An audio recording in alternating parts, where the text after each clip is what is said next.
संतोष देशमुख हत्या प्रकरणाची आजची सुनावणी संपली आहे। पुढची सुनावणी ही 24 एप्रिल रोजी होणार आहे।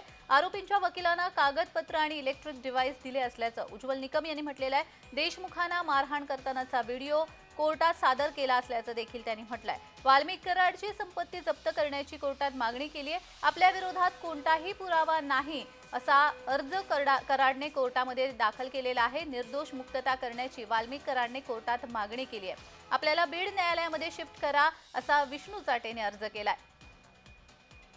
संतोष देशमुख हत्या प्रकरणातली सुनावणी आज संपलेली आहे आणि या संदर्भात उज्ज्वल निकम यांनी पत्रकार परिषद घेत माहिती दिलेली आहे। वाल्मिक कराड यांनी आपली निर्दोष मुक्तता करावी यासाठी अर्ज दाखल केलेला आहे। शिवाय आपल्या विरोधात कोणतेही पुरावे नसल्याचं त्याने या कोर्टात म्हटलंय। यांच्या सुनावणीतील या दुसऱ्या सुनावणीत प्रामुख्याने आरोपी एक वाल्मिक याने काही कागदपत्रांची मागणी केली होती आणि त्या सगळ्या कागदपत्रांची जंत्री आज सीआयडी तर्फे आम्ही न्यायालयात सादर केली। माझ्या विरुद्ध कोणताही प्राथमिक पुरावा नाही अशा तऱ्हेचा न्यायालयात अर्ज केलेला आहे।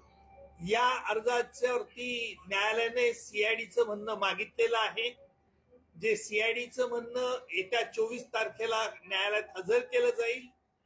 त्यानंतर त्याच्यावरती सुनावणी होईल।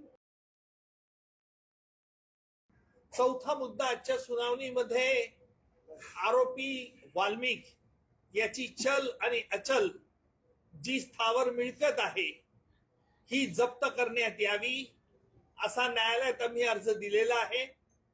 त्या अर्जावरती अद्यापही वाल्मिक तर्फे खुलासा दाखल करण्यात आलेला नाही। त्याच्यानंतर त्या अर्जावरची सुनावणी पुढे रीतसर होईल।